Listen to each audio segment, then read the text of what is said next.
क्या आप कंफ्यूज्ड हैं कि आपके डॉक्टर ने डीएलसीओ और स्पायरोमेट्री 2 टेस्ट आपको लिख के दिए हैं और आपको समझ में नहीं आ रहा कि कौन सा कराना चाहिए, कौन सा नहीं कराना चाहिए? नमस्कार, मैं हूं doctor Aditya Jindal and today I will be explaining to you the differences between spirometry and DLCO और वो किस-किस इंस्टेंस में यूज़ किए जाते हैं और उनका क्या रोल है लंग डिजीज़ में।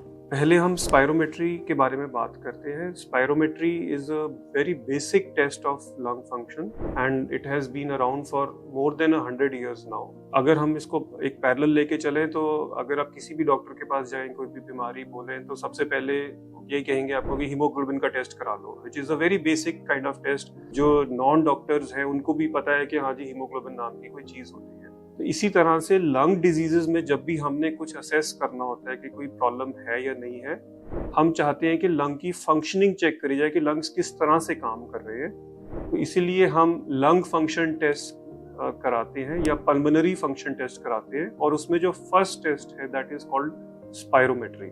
तो spirometry is basically a measure of lung volumes, मतलब कि हम जब भी सांस लेते हैं या सांस छोड़ते हैं, हम कुछ अमाउंट ऑफ एयर अंदर लेते हैं और कुछ अमाउंट ऑफ एयर बाहर छोड़ते हैं। और अगर हम लंबा सांस ले तो हम और भी सांस अमाउंट ऑफ एयर अंदर ले सकते हैं और अगर हम जोर से सांस निकाले तो हम और भी हवा बाहर छोड़ सकते हैं। तो कोई भी जो लंग्स की प्रॉब्लम्स हैं, बीमारियां हैं, उसमें जो ये वॉल्यूम ऑफ एयर है और हम किस रेट पे इस सॉर्ट ऑफ एयर को हम या अंदर खींच सकते हैं या बाहर निकाल सकते हैं, उसमें फर्क पड़ता है। और ओवर द इयर्स ये नोटिस किया गया कि ये जो रेट्स और वॉल्यूम्स हैं, अगर हम इनको मॉनिटर करें तो हम बीमारियों को उनका डायग्नोसिस बना सकते हैं, उनको अलग अलग तरह की बीमारियों में बांट सकते हैं और उनको फॉलो अप कर सकते हैं कि ये बीमारी इंप्रूव हो रही है या ये बीमारी डिटीरियोरेट हो रही है।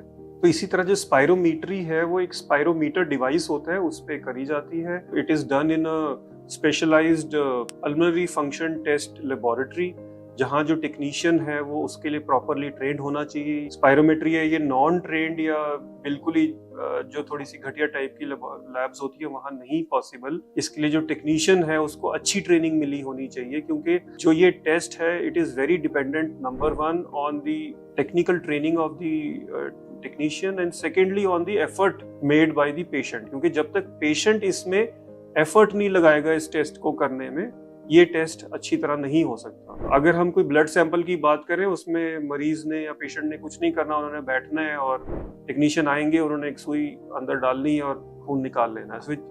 There is minimal sort of cooperation required from the patient, but in case of pulmonary function test, सारा जो एफर्ट लगाना है वो पेशेंट नहीं लगाना है। अगर वो नहीं लगा पाएंगे तो ये टेस्ट कामयाब नहीं होगा। तो जो स्पायरोमीटर होता है वो एक बड़ी सी मशीन होती है जो टेबल पे रखी होगी। पेशेंट को बोला जाता है कि जो उसका माउथ पीस है वो मुंह में डाल के उसमें पहले नॉर्मल ब्रीदिंग करें, वो उससे जो रूटीन वॉल्यूम्स है लंग्स के वो पता चल जाती हैं। फिर उनको बोला जाता है कि लंबा सा सांस अंदर खींचे, उससे जो लंग्स की मैक्सिमम कैपेसिटी है अंदर सांस खींचने की वो पता चल जाती है। फिर पेशेंट को बोला जाता है कि जोर से सांस बाहर निकालें, as hard and as fast as possible. ये जो स्टेप है that is very important in spirometry और यहीं पर टेक्नीशियन की काबिलियत पता चलती है कि वो कितने पेशेंट से किस तरह से ये मैनूवर करा सकते हैं, क्योंकि जो कम ट्रेंड होते हैं वो टेक्नीशियंस वो ये चीज नहीं करा पाते। जो अच्छे से ट्रेंड होते हैं टेक्नीशियंस वो ये पेशेंट से पूरी तरह से एफर्ट करवा पाते हैं और इसी के ऊपर ही स्पायरोमेट्री का सक्सेस डिपेंड करता है। तो जो इसमें कई तरह की हमें वॉल्यूम्स और एयर फ्लोज पता चल जाते हैं। I will just list 1 or 2 जो सबसे इंपॉर्टेंट है। एक FEV1 कहते हैं, which is forced expiratory volume in 1 second, मतलब कि 1 सेकेंड में कितनी आप एयर निकाल सकते हैं। सेकंड जो इसमें मेन जो होता है फोर्स्ड वाइटल कैपेसिटी होता है, मतलब कि हम कि आपकी लंग्स की कैपेसिटी कितनी है। इन दोनों की रेशियो के बेसिस पे फिर वो कैलकुलेट करी जाती है और उसके बेसिस पे ये डिसाइड होता है कि कौन सी बीमारी है। तो in fact almost all respiratory diseases are diagnosed by spirometry, but जो कॉमन वाली है वो है asthma, chronic obstructive pulmonary disease, interstitial lung disease. तो ये these are the sort of 3 common diseases जो एक sort of large which make up a large chunk of the respiratory diseases, and spirometry is absolutely essential to sort of diagnose these three diseases and it is also used to follow up कि जैसे हमने दवाई दी उसके बाद देखा कुछ महीनों के बाद कि कितना फर्क पड़ रहा है, और इनको कई केसेस में जैसे ILD केसेस में हर कुछ देर के बाद कराना पड़ता है, COPD पे भी काफी फ्रीक्वेंटली कराना पड़ता है। तो ये था स्पायरोमेट्री के बारे में। जो सेकंड टेस्ट है which is DLCO, that is the diffusing capacity of the lung for carbon monoxide, तो शॉर्ट फॉर्म में DLCO। ये बेसिकली मेजर करता है कि लंग्स की ऑक्सीजन ट्रांसफर कैपेसिटी क्या है। अब जो लंग्स का अगर हम सोचे कि काम क्या है, सांस लेना है ऑफ कोर्स, पर सांस में क्या होता है, सांस में ऑक्सीजन होती है, तो हवा से लंग्स सांस लेते हैं, ऑक्सीजन लेते हैं, और वो ऑक्सीजन जो लंग में हवा होती है उससे जो लंग में ही खून है उसमें जाके मिक्स हो जाती है, ठीक है। तो ये जो ट्रांसफर है of oxygen from the air to the blood, there is a barrier there which is called the और द बेसमेंट मेम्ब्रेन बैरियर इसको कहते हैं, जिसमें एक साइड पे हवा होती है, एक साइड पे ब्लड होता है, और बीच में लंग्स की एक पतली सी लेयर होती है, उसके बीच में से ऑक्सीजन को ऐसे ट्रांसफर होके जाना होता है।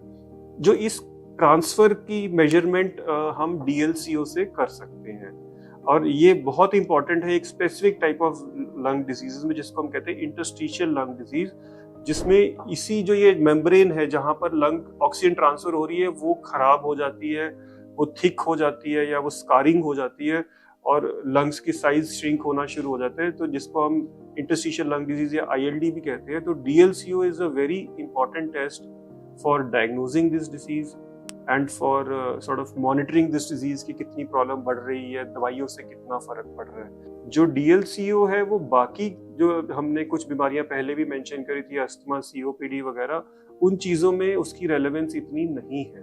तो आमतौर पे जो DLCO जो clinical day to day clinical practice है वो सिर्फ इंटरस्टिशियल लंग डिजीज में ही ज्यादातर यूज होती है। Of course DLCO is done in other diseases also, but most of the time it is done in case there is a interstitial lung disease. So I hope कि आपको समझ में आया होगा कि स्पायरोमेट्री और DLCO में क्या फर्क है। Spirometry is a basic test which is done in all type of lung diseases. DLCO is a very advanced test and it is available only in good pulmonary function test laboratories, and वो सिर्फ interstitial lung disease के लिए ज़्यादातर इस्तेमाल होती है, सिर्फ तो नहीं कहेंगे बट मोस्टली उस चीज़ के लिए इस्तेमाल होती है। I hope the information that I gave is relevant and helpful, and अगर कुछ भी किसी को सवाल है तो कमेंट्स में पूछ सकते हैं। धन्यवाद।